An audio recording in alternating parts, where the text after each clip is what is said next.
하나님의 하시는 일은 하나님의 때에 이루어진다.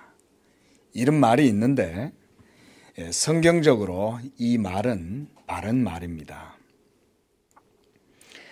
하나님께서 뜻하신 일을 하나님은 반드시 이루시는데 지금 비록 그 일이 지체가 되고 있는 것 같고 그래서 추수할 때가 과연 그 일이 정말 이루어질까 이런 생각이 들 때에도 사실 하나님은 일을 하고 계십니다.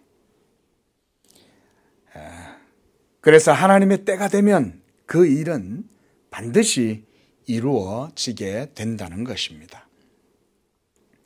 본문 35절 말씀에서 예수님은 너희가 넉 달이 지나야 추수할 때가 이르겠다고 말하는데 그러나 내가 말하노니 너희 눈을 들어서 밭을 보아라. 벌써 희어져 추수하게 되었다. 이렇게 말씀하고 계십니다. 희어져 추수할 때가 되었다. 우리가 살아가는 세상 만사도 무엇이든지 정한 때가 되어야 일들이 이루어집니다.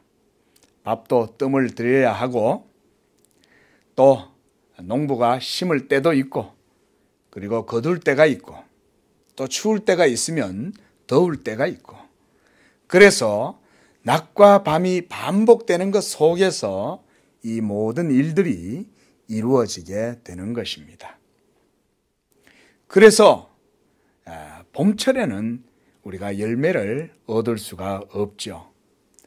농부가 밭을 갈고 씨를 뿌려서 싹이 나고 자랄 때에 이제는 또 여름에 뜨거운 태양과 비와 바람과 태풍을 견디다가 이제 가을이 되면 가을 태양 아래에 알곡이 무르익어서 추수의 때가 되면 이제 농부가 한 해 동안 땀을 흘려서 수고한 그 모든 열매를 얻게 되는 것입니다. 사람들이 자기들의 일을 하듯이 하나님도 하나님의 일을 하고 계십니다. 그래서 요한복음 5장 17절에 보면 예수님께서는 내 아버지께서 이제까지 일하시니 나도 일한다 이렇게 말씀하셨어요. 이제까지 성부 하나님께서 일하고 계시니 나도 일한다. 그래서 하나님의 계획과 뜻도 하나님의 때가 되어야 뜻하신 바가 이루어진다고 주님이 말씀하고 계시는 것입니다.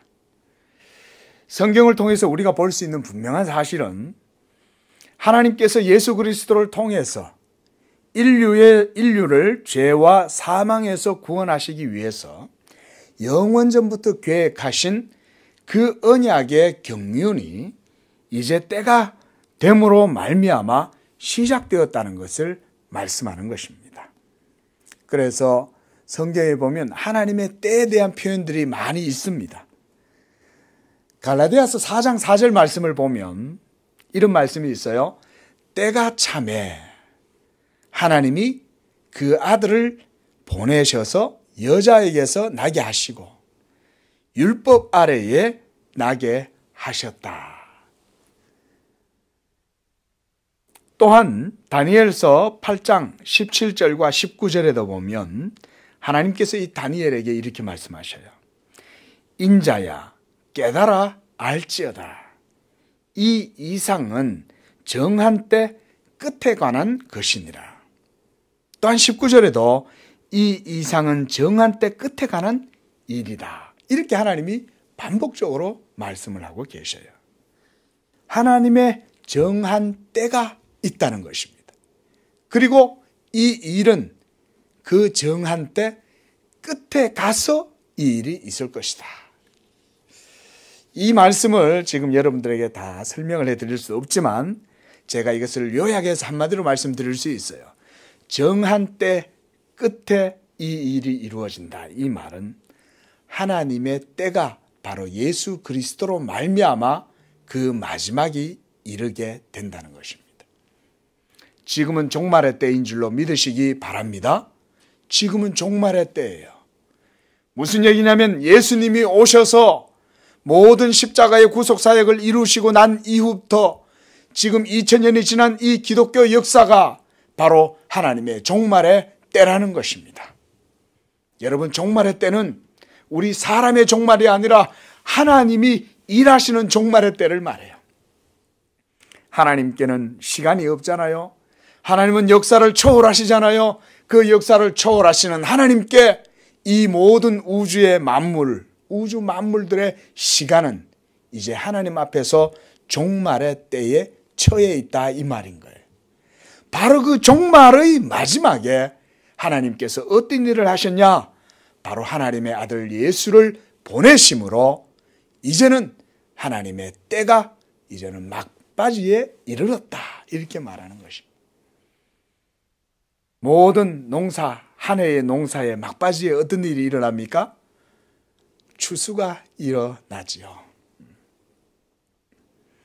하나님의 큰 역사는 인류를 죄와 사망으로 인한 그 멸망 가운데에서 건지시는 것입니다. 하나님의 마음은 아담의 타락 직후부터 지금까지 이 한 가지 일을 위하여 변함없이 지속되고 있습니다. 바로 이 일을 이루시기 위해서 우리 주님이 세상에 오셨다고 지금 말씀하고 계시는 거예요. 오늘 본문 말씀 34절 말씀을 보십시오.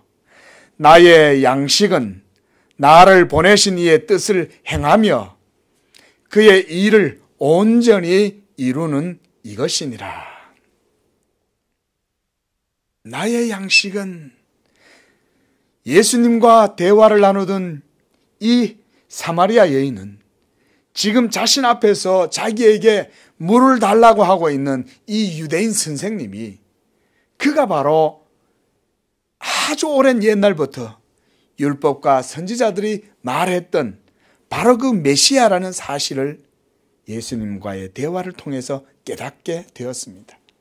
우리가 이 말씀을 지난주에 보았습니다.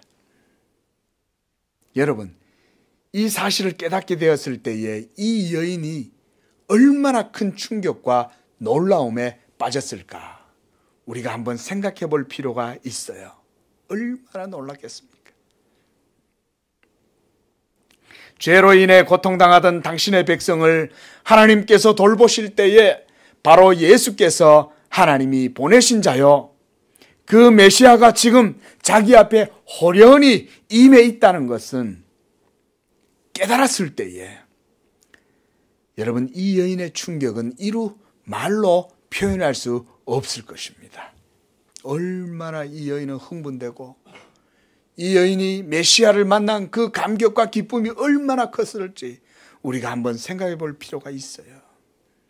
그녀의 입장에서는 어느 날 지난한 삶을 살고 있던 그녀에게 이제는 어느 날 낮이 되어서 물을 뜨러 왔는데 우물 곁에서 그녀의 입장에서는 갑자기 여호와 하나님을 만나게 된 거예요. 그 여호와가 누구예요? 바로 하나님의 아들 예수 그리스도신 거예요. 정말 뜻밖의 역사였던 거예요. 여러분, 그러나 하나님께서는 이 여인을 하나님께서 만난 것은 전혀 뜻밖의 일이 아니었어요.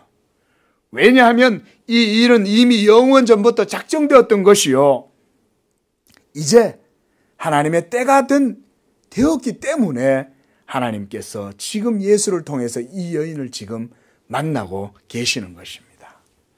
이것이 바로 하나님의 때가 되었다는 것입니다. 이렇게 바로 하나님의 추수의 때가 된 것입니다. 이제 먹을 것을 사러 갔던 제자들이 이제 동네에서 먹을 것을 사서 돌아와서는 이제 예수님께 음식을 드시라고 이렇게 말씀을 했습니다. 그때 주님은 제자들에게 이렇게 말씀합니다. 32절에 내게는 너희가 알지 못하는 먹을 양식이 있느니라. 그러자 제자들은 이렇게 이 말씀을 이렇게 생각했어요. 누가 벌써 먹을 것을 갖다 드렸나? 우리가 이제 사왔는데 예수님이 뭘 드셨나? 하지만 여기서 주님이 말씀하시는 이 먹을 양식이라고 하는 것은 다름 아닌 예수님 자신에게 주어진 그 일을 행하고 또 그것을 이루고자 하시는 주님의 그 사명, 주님의 열정, 그것을 의미하는 것입니다. 우리가 무엇인가 빠지면 정신없이 밥 먹는 것도 잊어버리고 삼매경에 빠지면 먹는 것도 잊어버리고 산다 그러잖아요. 예수님이 바로 그와 같은 것입니다. 그래서 예수님은 지금 하나님의 이 일을 이루시기 위해서 열정이 불타고 있는데 그것이 바로 예수님의 음식이라는 거예요.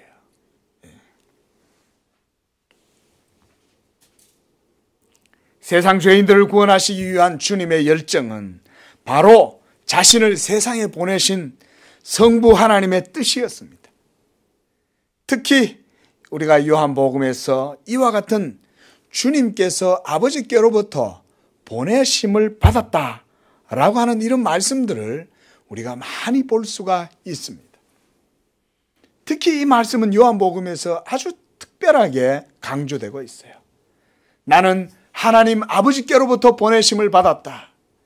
나를 보내신 아버지께서 나를 보내셨다. 계속해서 예수님은 자신이 보냄을 받았다라고 특히 요한복음에서 많이 말씀을 하고 있어요. 그래서 오늘 34절에서 주님께서는 나의 양식은 나를 보내신 이의 뜻을 행하며 그의 일을 온전히 이루는 것이니라 이렇게 말씀하는 것입니다. 여러분, 하나님의 아들 예수님께서 이 세상에 오신 이유, 우리가 요한복음 3장 16절 다 아시죠? 하나님이 세상을 이처럼 사랑하사 독생자를 주셨으니 이는 저를 믿는 자마다 멸망치 않고 영생을 얻게 하려 하심이라. 할렐루야. 우리 주님이 공생애 동안 우리 죄인들을 위한 모든 수고들을 하실 때 바로 여러분들을 향한 하나님의 이 마음을 가지고 그 마음을 품고 예수님이 일을 하셨던 거예요. 기도하실 때도 아버지의 마음을 품고 기도하신 거예요. 무슨 일이든지 하나를 행하실 때도 예수님은 거저 행하시는 법이 없었어요. 모두가 아버지 하나님의 마음을 품고 하나님을 경외하고 하나님을 사랑함으로 예수님은 모든 일들을 다 행하신 거예요. 결코 여러분 예수님의 사역에서 예수님이 독단적으로 예수님 스스로 결정하고 예수님의 뜻대로 행했다라고 생각하지 마십시오. 예수님은 철저히 하늘 아버지의 뜻을 따라 자기를 보내신 하나님 아버지의 그 뜻을 품고 모든 일들을 기도 가운데 행하셨어요. 저는 또한 지난 말씀에서 또한 그것을 강조했어요. 우리가 복음서에서 특히 요한복음에서 이것을 볼 수가 있다고 그랬습니다. 예수님의 모든 사역은 성령을 통하여 이루어진다는 거예요.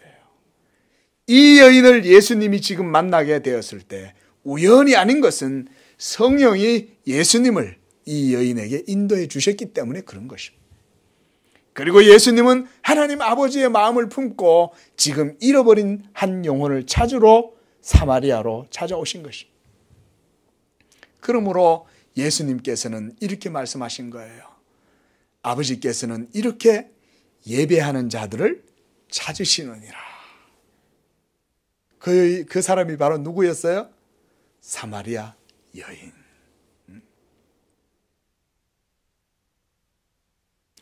주님께서 최후 십자가의 고난과 죽음에 이르렀을 때에도 아버지 하나님의 마음을 품고 여러분들을 위해서 자신을 끝까지 하나님께 희생의 제물로 바치셨어요. 그게 바로 히브리서 10장 12절 말씀이에요. 오직 그리스도는 죄를 위하여 한 영원한 제사를 드리시고 하나님의 우편에 앉으셨다. 제가 이 말씀을 준비하다가 이 복음 성가가 생각났어요. 우리 죄 위에 죽으신 주, 십자가 그 사랑 감사하네. 우리 성도님들 이 노래를 좀 배우셨으면 좋겠어요. 여러분, 예수님의 모든 일거수일투족은 하나님 아버지의 마음을 품고 행하셨다 믿으시기 바랍니다. 예수님이 하나님의 아들이시라도 독자적으로 모든 일들을 하신 게 아니었어요. 아버지의 명령, 아버지의 계명, 아버지의 뜻, 이것을 따라서 또 성령의 인도하심 속에서 그 일을 이루셨어요. 여러분, 이렇게 우리의 구원은 따라합니다. 삼위일체론적으로 이루어진다. 그래서 우리 기독교는 삼위일체 하나님을 믿지 않으면 구원받을 수 없다고 말하는 거예요. 삼위일체는 그냥 교리가 아니에요. 그냥 교리로서만 이해하는 게 아니에요. 삼위일체 자체가 진리고 우리가 구원받는 것도 삼위일체의 진리로 구원받는 거예요. 그래서 삼위일체를 알지 못하면 구원받지 못한다고 고대의 교부들과 신학자들은 말하는 거예요.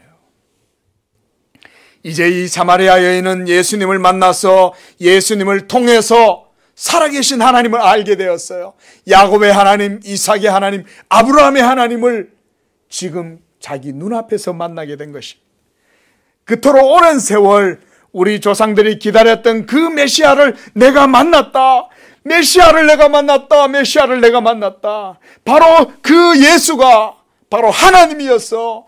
그분이 나를 찾아오셔서 나에게 하나님에 대한 모든 것을 알려주셨어.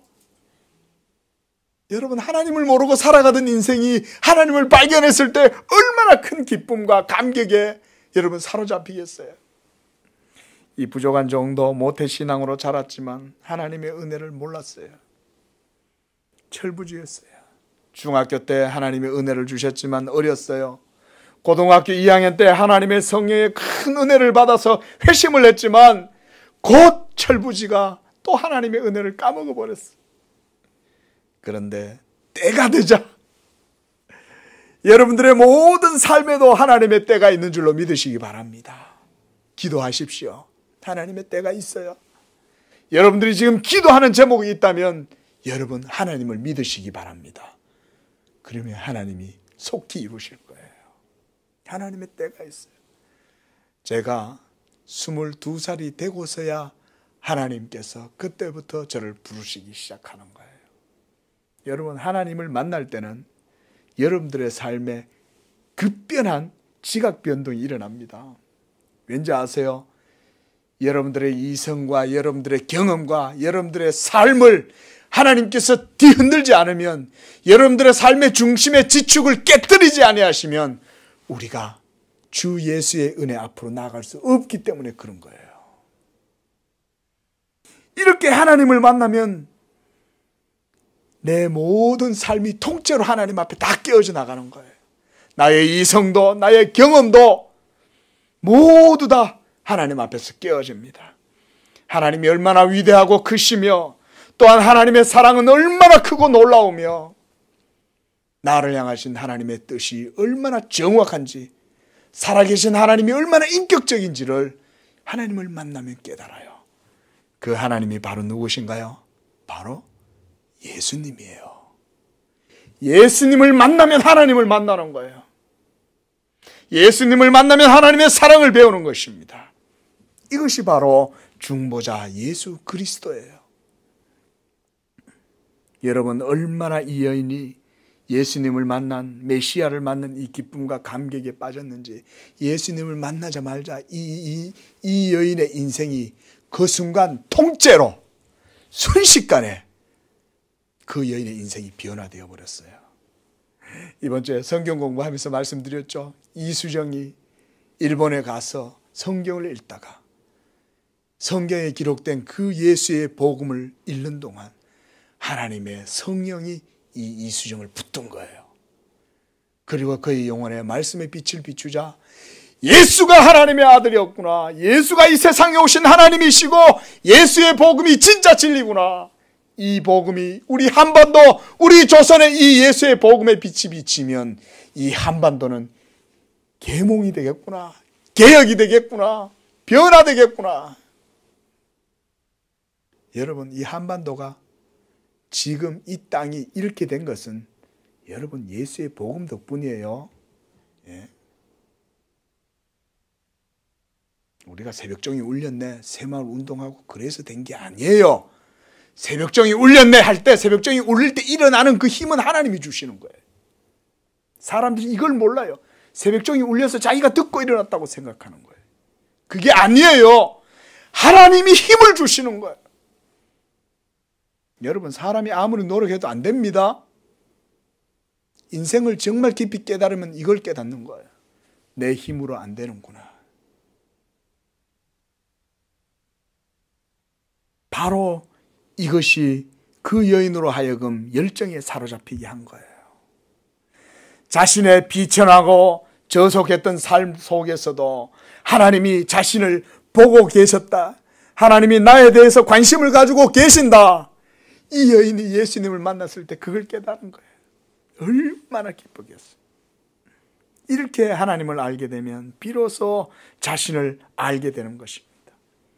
여러분, 하나님을 만나야 되는 줄로 믿으시기 바랍니다.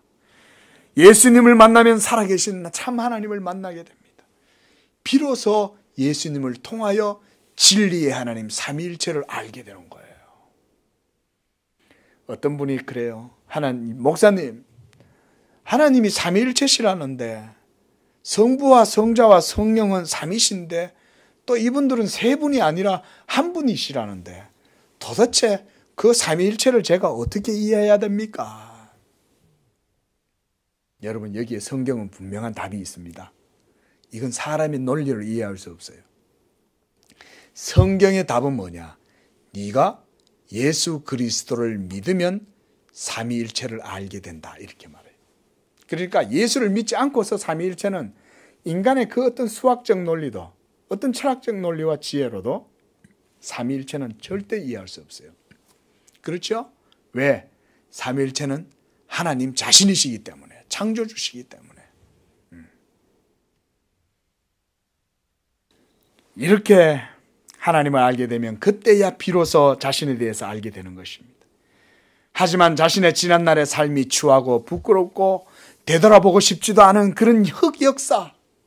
그렇지만 그 모든 삶이 하나도 이 여인이 이제는 부끄럽지가 않았어요. 왜냐하면 자신의 부끄러웠던 지난날의 그 죄악된 삶이, 추악한 삶이 드러나도 그것으로 인해서 도리어 하나님의 은혜가 더 크게 느껴지기 때문에. 할렐루야. 그래서 성경에서 이렇게 말해요. 죄가 더한 곳에 은혜가 더욱 넘쳤도다. 로마서 5장 20절 말씀이에요. 죄가 많은 사람은 예수님 앞에 나올 때 더 철저하게 깨지고 더 철저하게 겸손해져요. 그러나 자기가 하나님 앞에 의롭다고 생각하고 여전히 내가 뭔가 내한테 뭔가 남아있다고 생각하는 사람은 예수님한테 그렇게 나오지 않습니다. 여러분, 자기 인생의 죄짐이 무거울수록 하나님 아버지의 사랑과 그리스도 예수의 은혜가 여러분들에게 더욱 빛난다는 사실을 기억하시기를 바랍니다. 우리가 복음을 들어도 왜 예수에 대한, 예수 믿음에 대한 감격이 없는가? 예수를 믿는 것 같은데 왜 구원의 감격이 없는가? 왜겠어요? 내 죄가 얼마나 큰 것인지 내가 깊이 절감하지 못하기 때문에 그런 거예요. 하지만 그것을 깨달으면 예수 그리스도의 십자가가 가장 보배로운 것이요, 십자가는 생명과도 같은 것이요, 하나님이 죄인인 나를 향하여 얼마나 큰 사랑으로 오셨는지를 그 예수 십자가를 통해서 발견하게 되는 것입니다. 이것이 바로 루터가 그랬어요. 종교개혁자 루터가. 루터는 로마 천주교의 신부였습니다. 교수였습니다. 성경을 가르치는 선생이었어요. 그런데 그가 하나님의 말씀을 따라서 철저히 살려고 노력할수록 자신이 얼마나 큰 죄인인가만을 깨달을 수밖에 없었어요. 율법 앞에서 날마다 자신이 노력하고 날마다 순종하려고 애쓰고 자기를 쳐서 복종하려고 애쓰고 심지어 자기를 학대까지 한 거예요. 계단도 그냥 안 걸어 올라갔어요. 무릎으로 꿇고 올라간 거예요. 그렇게 해도 자기 자신의 이 죄에 대한 죄책과 양심의 무거운 짐을 벗어버릴 수가 없었어요. 그런데 그가 어느 날 말씀을 보다가 오직 의인은 믿음으로 말미암아 살리라 함과 같으니라. 이 말씀을 듣고 읽고 아 그렇구나. 예수를 믿기만 하면 되는 것이구나. 그걸 그때서야 깨달은 거예요. 여러분 보세요. 루터가 예수 믿음을 그전에 몰랐어요? 예수 믿음을 그전에 알았어요. 그런데도 그가 왜 그때 가서야 비로소 예수 믿음의 진리와 복음의 은혜를 깨달았냐. 내 힘으로 나의 의로 나의 이 죄악된 심령을 가지고는 하나님 앞에 절대로 의를 행할 수 없고 사람이 행위로는 하나님 앞에 의롭다함을 얻을 수 없다는 이 사실을 율법에 대한 순종을 통해서 그가 체험을 한 거예요. 율법을 행하려고 노력하면 노력할수록 죄짐은 더욱더 이 루터를 짓누르고 하나님의 저주와 진노와 심판의 두려움이 그에게 더 크게 짓눌렀던 거예요. 그러므로 여러분 이 고백이 있어야 우리가 비로소 예수를 믿는다고 말할 수 있는 거예요. 예수 외에는 나의 의가 없고 예수 십자가는 바로 나의 죽음이요. 예수 십자가에서 나의 죽음이 거기서 발견되고 그래서 예수의 십자가로 나의 의가 거기서 완성되었다. 믿으시기 바랍니다. 이걸 믿을 때 구원받는 거예요. 하지만 아직 제자들은 예수님의 이러한 생각과 마음을 아직은 알지 못했어요. 여전히 초보에 있었어요. 그들은 여전히 주님을 따라다니면서도 하나님의 깊은 생각과 뜻을 깨닫지 못했습니다. 그래서 사마리아 여인과의 대화를 하고 계시는 것을 제자들이 이상하게 여긴 거예요. 왜? 주님은 저렇게 천박한 여인과 대화를 하고 계시는 거지? 하지만 제자들은 지혜롭게도 예수님한테 반박을 하지는 않았어요. 여러분, 하나님의 은혜를 받은 사람은 그때부터 다른 사람을 판단하지 않아요. 이 여인은 다른 사람을 판단할 이유가 아무것도 없어요. 왜? 자신보다 더 저속하고 천박한 삶을 사는 여인이 없기 때문에. 그러나 무엇보다 예수님을 만남으로 자신의 모든 죄가 사함받았다라고 하는 그 영적 기쁨과 자유를 구원의 기쁨을 가지고 있기 때문에 더 이상 다른 사람을 판단할 필요가 없는 거예요. 그렇죠? 예수께서 그런 우리 인생들을 위해서 세상을 위해서 자기 몸을 내주셨으니 내가 그 은혜를 받고 보니 아무도 정죄할 수 없고 내가 너보다 낫고 너는 나보다 정말 추악하고 더럽다 이런 생각을 하지 않는 것입니다. 그래서 이 여인은 예수님을 만난 감격과 기쁨을 가지고 성 안으로 뛰어들어갔어요. 내가 메시아를 만났습니다. 여러분 보세요. 내 말 들어보세요. 내가 지난날 살아왔던 모든 삶을 나에게 그대로 다 알고 말해준 사람을 만났어요. 내가 보니 그 사람이 바로 메시아예요. 여러분 다 같이 가서 그 메시아를 한번 만나보세요. 만나보세요. 여러분 이 사마리아라고 하는 동네가 얼마나 여러분 유대인들한테 그렇죠? 이 천박한 동네, 저주받은 동네, 개만도 못한 인간들 이런 취급을 받으면서 그들이 지냈잖아요. 그들은 이스라엘 땅에 거하면서도 그 사마리아 지역은 여러분 이 사람이 지나가질 않는 땅이에요. 버림받은 땅 아니에요? 그러니까 그 동네 사람들은 또 마음이 얼마나 공고하겠어요. 그죠? 오죽했으면 사마리아에 와서 살겠냐 이거예요. 오죽했으면. 그러니까 그 도성에 있는 많은 사람들의 마음은 어땠어요? 가난한 거예요. 하나님은 상한 심령을 꺾지 않는 줄로 믿으시기 바랍니다. 하나님은 꺼져가는 촛불을 끄지 않는다는 것은 이와 같이 가난하고 그리고 이와 같이 애통하고 의에 줄이고 목마른 자들이 바로 복되다는 얘기는 그들은 예수님을 믿을 마음의 준비가 된 거예요. 겸손하실 수 있기를 바랍니다. 겸손하지 않으면 예수를 믿지 못해요. 이제 이 여인의 말을 듣고 동네 사람들은 우물가로 하나둘씩 모여들기 시작합니다. 정말 이 여자가 메시아를 만났을까? 여러분, 전도할 때 여러분들 자신의 모습을 생각하지 마세요. 이미 예수를 전하고 있는 나는 이미 내가 그리스도와 함께 십자가에 못 박혀 죽은 것입니다. 만일 여러분들이 내가 그리스도와 함께 십자가에 못 박혔다는 사실에 대한 이 믿음이 없다면 여러분들에게는 능력이 없어요. 그러나 여러분들이 아무리 재치 있게 말하고 논리적이고 설득력 있는 언변을 가졌다 할지라도 여러분들의 말은 다른 죄인들의 마음을 움직일 수가 없어요.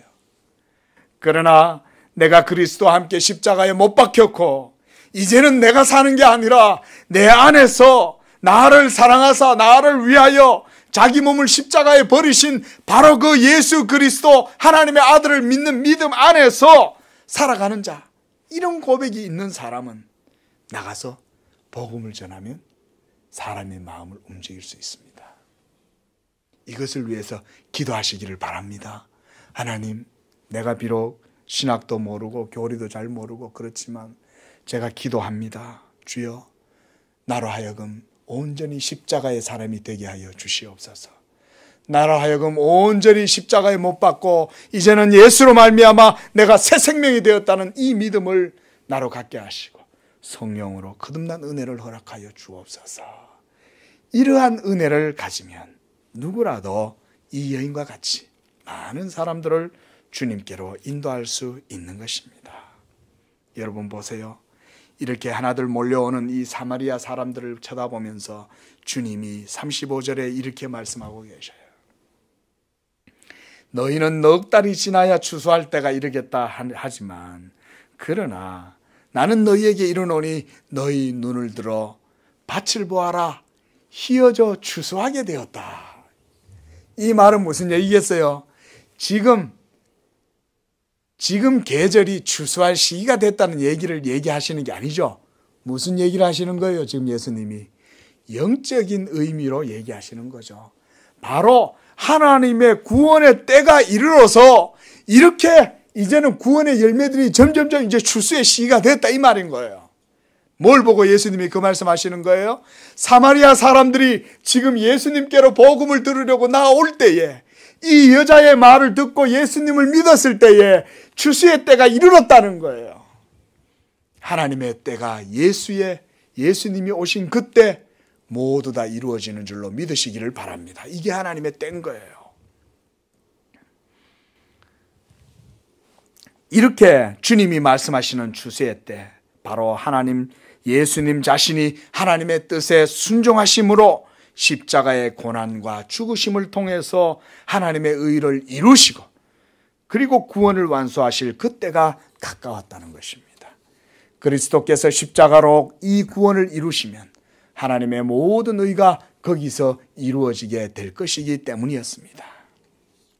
여러분, 바로 주님께서 이 일을 그토록 이루시기 위하여 하나님의 열심을 품고서 지금 달려가시는 거예요. 하나님이 보내신 그 사명, 하나님이 하라고 명하신 그 말씀, 이것이 바로 예수님의 양식이었다. 한번 따라하겠습니다. 예수님의 양식. 예수님의 양식은 우리의 구원을 위한 예수님의 열심이에요. 열심. 그래서 히브리서 기자가 히브리서 12장 2절에 이렇게 말씀했습니다. 보세요. 저는 그 앞에 있는 즐거움을 위하여 십자가를 참으시고 부끄러움을 개의치 아니하셨다. 이렇게 말씀하셨어요. 예수님은 자기 앞에 있는 이 즐거움, 우리가 구원 얻음으로 말미암는 하나님의 그 기쁨, 하나님의 만족, 이것을 위하여 십자가의 고난을 참으시고 부끄러움을 하나도 개의치 아니하셨다 이 말인 거예요. 부끄럽고 치욕스럽고 치욕스러운 저주와 형벌의 그 십자가. 하지만 주님은 그런 것을 개의치 아니하셨다. 왜요? 바로 우리가 그 고난으로 치료되고 회복되고 정결하게 되어서 모든 죄로 인한 저주와 형벌에서 여러분들이 자유하게 될 것이기 때문에 그런 것입니다. 예수 믿는 우리 모두는 자유한 줄로 믿으시기 바랍니다. 더 이상 죄가 여러분들을 주장하지 못해요. 율법이 여러분들을 정죄하지 못해요. 왜냐? 예수께서 율법의 모든 여러분들을 향한 저주와 그리고 여러분들을 향한 하나님의 징계와 하나님의 모든 형벌을 예수께서 십자가로 다 담당하셨기 때문에 그런 것입니다. 그래서 예수님이 그 십자가를 조금도 개의치 아니하셨다. 이제 예수님께서는 36절부터 38절까지 이렇게 말씀하세요. 주님은 제자들에게 이 구원의 경륜을 가르쳐주고 계시는 것입니다. 뿌리는 자, 곧 파종하는 자와 추수하는 자, 이것에 대한 비유를 통해서 바로 하나님의 예수님의 이 구원에 대한 비유를 설명해주고 말씀을 마칩니다. 여기서 뿌리는 자라고 하는 것은 바로 구약의 율법과 선지자를 의미해요. 구약의 모든 하나님을 섬겼던 이스라엘 백성들은 뿌리는 자들이었어요. 그들이 성막에서 봉사하고 제사 지내고 했던 그 모든 일들, 또 율법의 모든 가르침과 그 율법 아래에서의 삶들, 그리고 선지자들의 율법의 해석과 하나님의 모든 뜻에 대한 계시들, 이런 모든 예언들이 바로 장차 오실 자 예수 그리스도에 대한 복음을 뿌리는 시기였다. 그러면 이제 거두는 자들은 누구냐? 바로 신약의 사도들과 그리고 바로 교회들인 것입니다. 여러분, 이렇게 구약은 뿌렸고 신약은 그 다 자란 열매를 거두고 있는 것입니다. 구약 성경의 말씀들이 곧 율법과 선지자들이 가르친 내용이요, 그것이 바로 하나님의 아들 예수 그리스도에 대한 약속의 말씀이었고, 그가 바로 다윗의 자손이요 자기의 의로 이 모든 언약을 성취하실 것에 대한 모든 예언들이 바로 구약인 것입니다.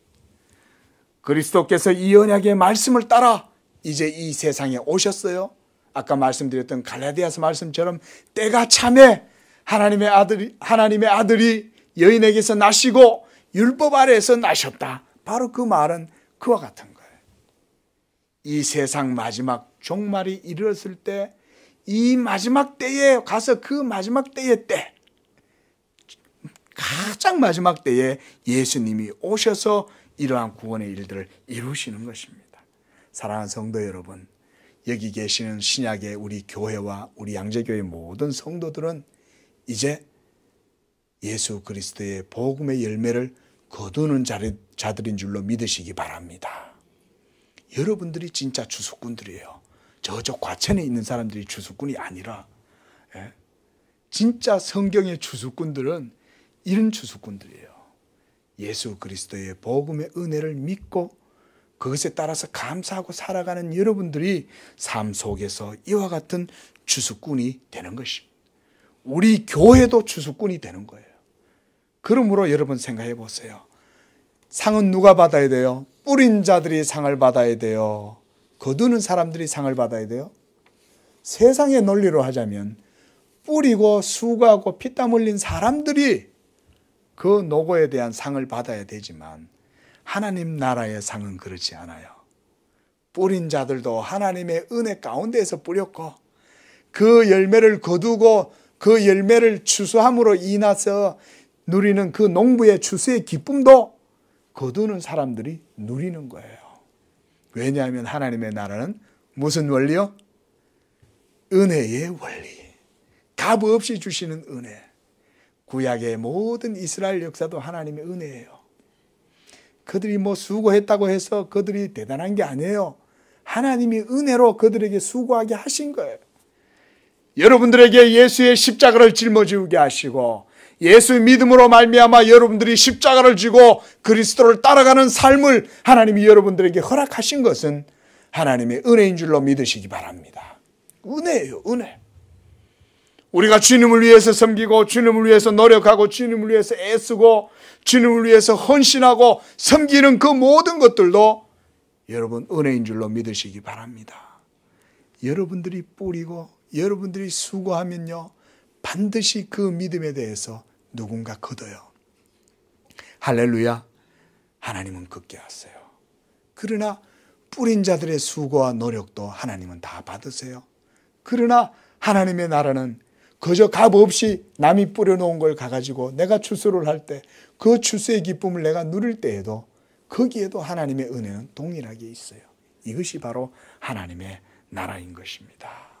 사랑하는 성도 여러분, 이와 같이 우리 모든 성도들도 이 마지막 날에 하나님의 때가 이르렀으니 이 종말의 때에 여러분들에게 주어진 은혜의 삶을 복되게 살아가시는 우리 양재교회 모든 성도 되시기를 축원을 드립니다.